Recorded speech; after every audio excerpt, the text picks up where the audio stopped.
आज हम पहुँचे हैं केरला पाल होते हुए अंजरेल की पहाड़ियों में। दिखाते हैं आपको यहाँ क्या क्या है। कुछ खास तो कुछ नहीं, पर नेचुरल प्राकृतिक सौंदर्य, यही है हमारे नारायणपुर की विशेषता।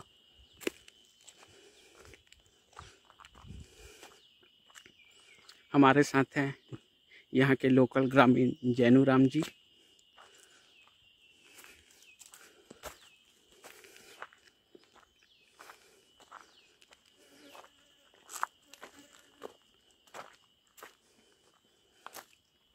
आप बिना ही साउंड के बट नेचुरल वादियों में आकर यहाँ के नेचुरल जो आवाज़ है, प्रकृति की आवाज़, उससे आप रूबरू होवे।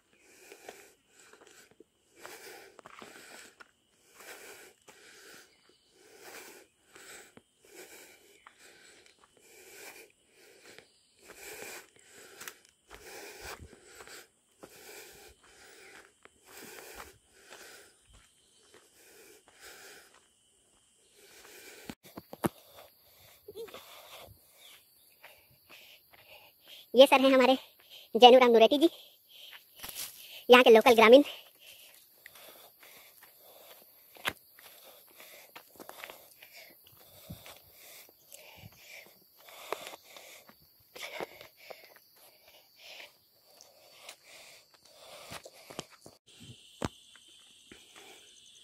यहाँ के प्राकृतिक सौंदर्य को देखिए।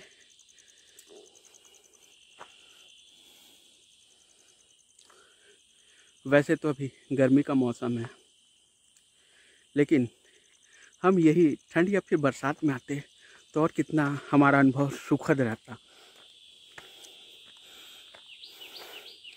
एक नंबर मज़ा आ जाता। लेकिन जो हमारे बाहर के ब्लॉगर्स हैं, यहाँ तक तो आप पहुँच नहीं पाएंगे। पहुँचेंगे तो लोकल ग्रामीणों का सहायता लेना पड़ेगा आपको।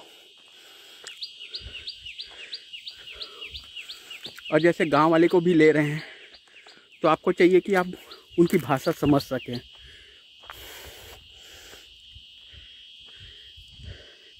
मैं बहुत थक चुका हूँ।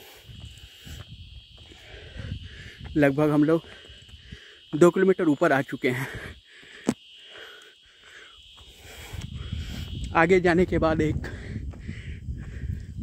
बहुत ही प्यारा सा गांव, ग्राम अंजरेल, ये हमको मिलेगी। और आ जाए हैं हम केरला पार रूट होते हुए। वैसे तो कैसा पहाड़ी जानते, ये तो कुछ आधा, उसका आधा भी नहीं। ऐसा पहाड़ी है सीधा, वो पत्थरा वाला है, उसमें चढ़ना है, खांचा है वो बना है उसके अनुसार। यहाँ से वो पेड़ उतना तो है। कितना? ये नीचे से पूरा उतना ऊपर तो ना यार 30-40 फीट बहुत ज्यादा है। अरे साथ है घाट पहाड़ी के बाद ऊपर पूरा मैदान है। वैसे तो यहाँ भी है मैदान। यहाँ कम होगा, वहाँ पूरा।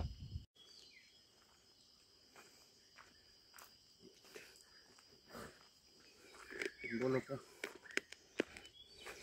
यार, हम लोग गार्डनिंग का शौक पालते हैं, वृक्षारोपण का नाम दे देते हैं, पौधरोपण का नाम देते हैं, लेकिन मज़ा तो इसमें है जब पूरा जंगल ही लगाया जाए। और जैसा कि आप देख सकते हैं कि घरों घर में लकड़ी के फर्नीचर ये सब मिल जाएंगे, लेकिन क्या वो मरे हुए पौधों को काटते हैं, पेड़ों को काटते हैं, या क्या को काटते हैं? आप खुद समझ सकते हैं। यहाँ से वो सीन को खींचते हैं। हमारे नुरेटी जी ये वाले लोकेशन का फ़ोटो लेने बोल रहे हैं। वाकई में यार जोरदार है कि यहाँ इतने ऊंचाई से हम अपने सिटी नारायणपुर को देख रहे हैं, डिस्ट्रिक्ट हेडक्वार्टर को।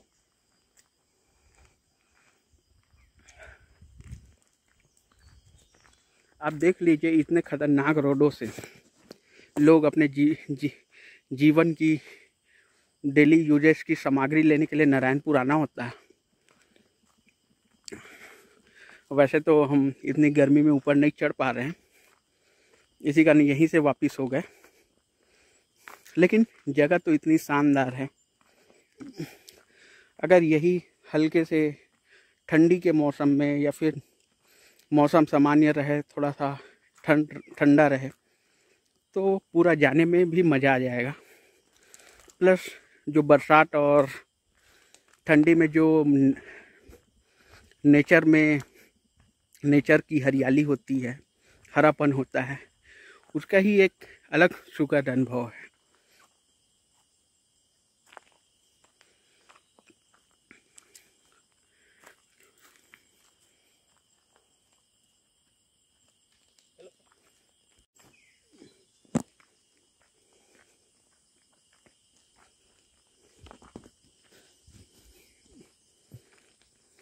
सोलह 17 हजार का 25 हजार।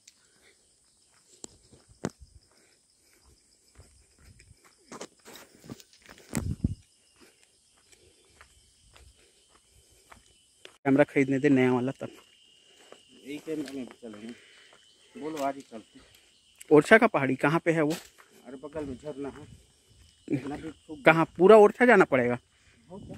अरे यार, तो बीच में तो कोरोना टेस्ट हो जाएगा ना। नहीं होगा, कार में चलते। किसके कार में? मैडम का कार में। नहीं,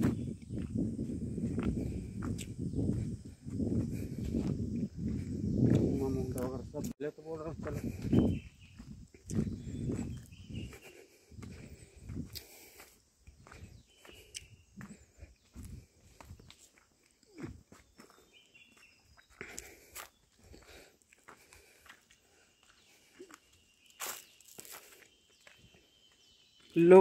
लोगों से मेरा रिक्वेस्ट है, अपने घर में तो जो गार्डन है, फूल के पौधे हैं, छोटे पौधे हैं, बिल्कुल लगाएं, लेकिन जहाँ तक हो सके वो इन पौधों को ज़मीन में लगाने की कोशिश करें। हाँ, कुछ पौधे लगाएं गमलों में।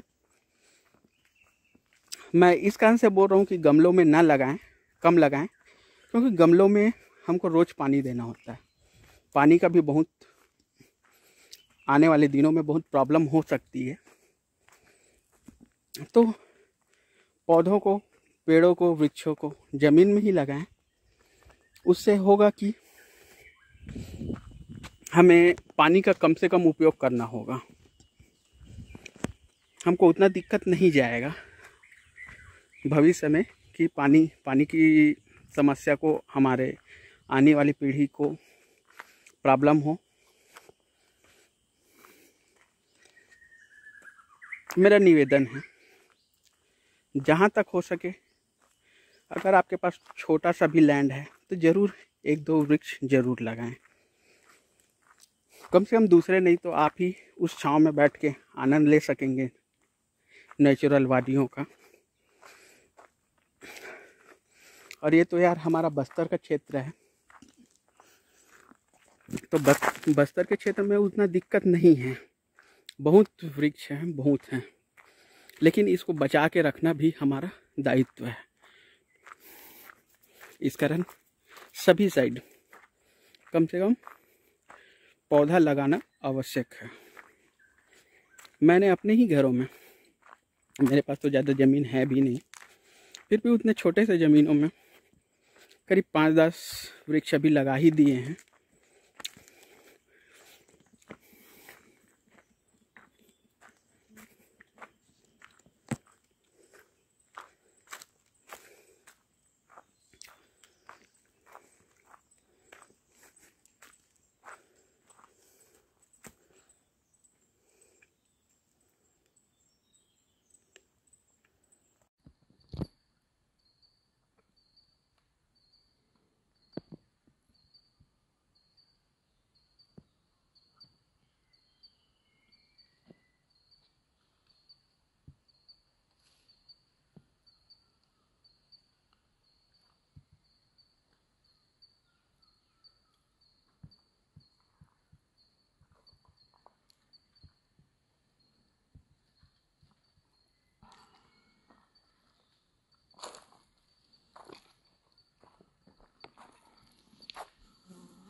और ये जो हमारे अंजरेल पहाड़ी का जाने का दूसरा रास्ता है, ये खोड़गांव होते हुए एक और रास्ता है, और अभी कुछ दिनों में वो शायद टूरिस्ट प्लेस भी बन जाए। इतना शानदार नज़ारा आप मेरे YouTube चैनल पे देख सकते हैं। अंजरेल के नाम से एक और वीडियो बनी हुई है, हालांकि वो अभी इस वीडियो के पहले पोस्ट हो जाएगी, बट लेट पोस्ट है। मैं करीब 1-2 सप्ताह पहले वहां पे गया हुआ था और पूरा हमने बाइक से सफर तय की थी, कारण वहाँ पे 2 लेन का रोड जो बन चुका है, यानी कि बन रहा है।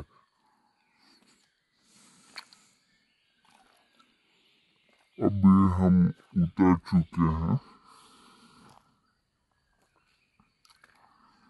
अंजरेल से नीचे केरलापाल के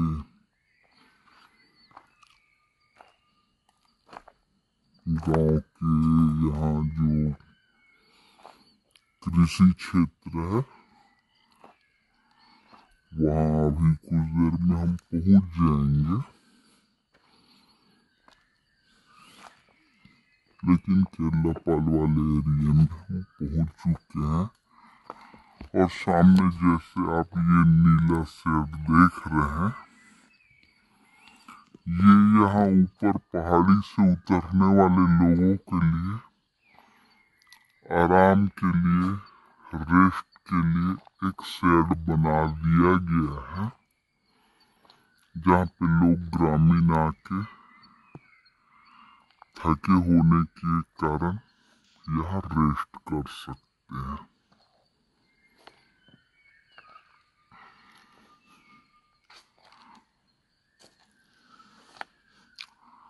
आज का मौसम ने हमारा तो साथ नहीं दिया, क्योंकि गर्मी बहुत ज्यादा है और हम सुबह से भी निकले हुए हैं, फिर भी इतनी धूप, इतनी गर्मी।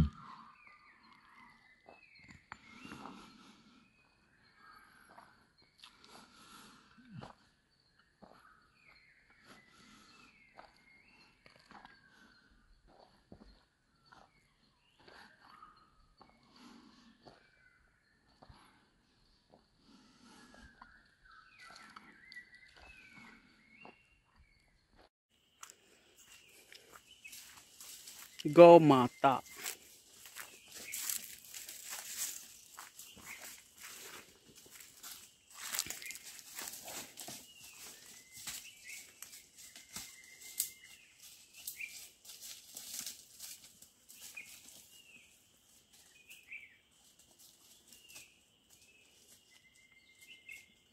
हाँ, यहाँ पे एक और बताने लायक जोरदार एक और बात है कि यहाँ पे होता ये है, जैसे घरों में गाय होती है, दूध देने वाली गाय को तो घर में रखते ज़रूर हैं, लेकिन जो बछड़े होते हैं जो दूध नहीं देती, यानी कि मेल जो गाय होती है, उसको सांड, यानी कि सांड मतलब हम बोल सकते हैं कृषि कार्य में लेने हेतु अपने मवेशियों को जंगल में ऐसा खुला छोड़ देते हैं, जो यहाँ की नेचुरल चीज़ों को खाकर पलते बढ़ते हैं। हाँ? और इसको फिर वो बाद में कृषि कार्य के लिए उपयोग करते हैं। तो ये हमारी तंदुरुस्त होती है। जो हमारे नीचे के प्लेन एरिया हैं, जहाँ पे जंगलों की कमी है, वहाँ मवेशियों को लोकल पैरा, ये सब रेडीमेड दाना ये सब दे के पालते हैं, लेकिन इतना स्वस्थ नहीं रह पाते जो यहाँ के गाय रहते हैं।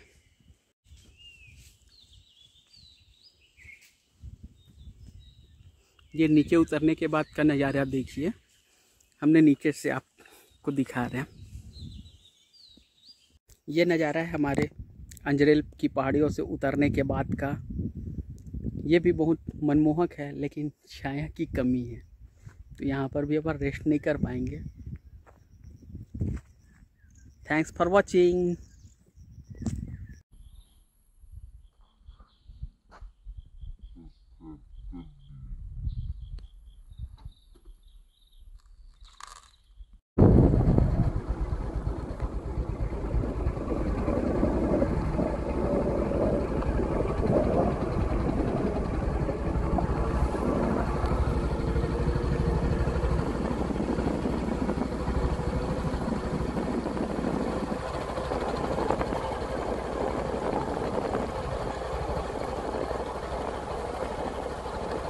केरला पाल नारायणपुर।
हम पहुँचे अभी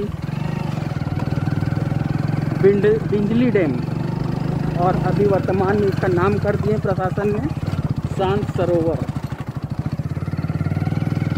लेकिन बहुत कम हुआ नहीं, लेकिन पानी तो बहुत कम हो चुका है। अब देखो अभी भरेगा कि नहीं भरेगा।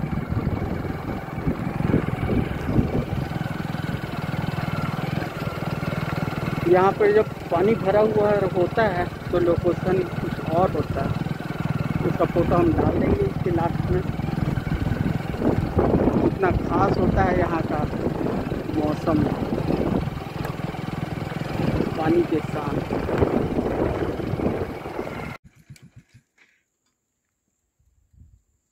यह बिजली डैम शांत सरोवर के ऊपर से यहाँ का लोकेशन। हम यहाँ पर भी पहुँचे हैं केरला पाल से होते हुए। मैं सोचा था कि अभी पानी मस्त भरा होगा, लेकिन पानी पूरा खाली कर दिया गया है।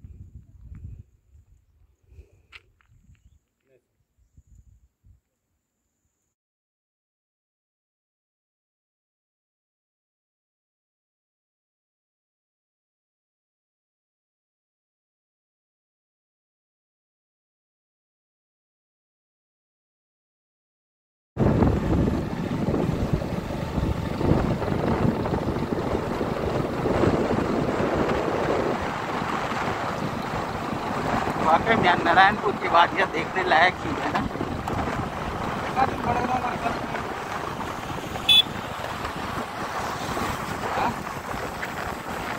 ठीक है।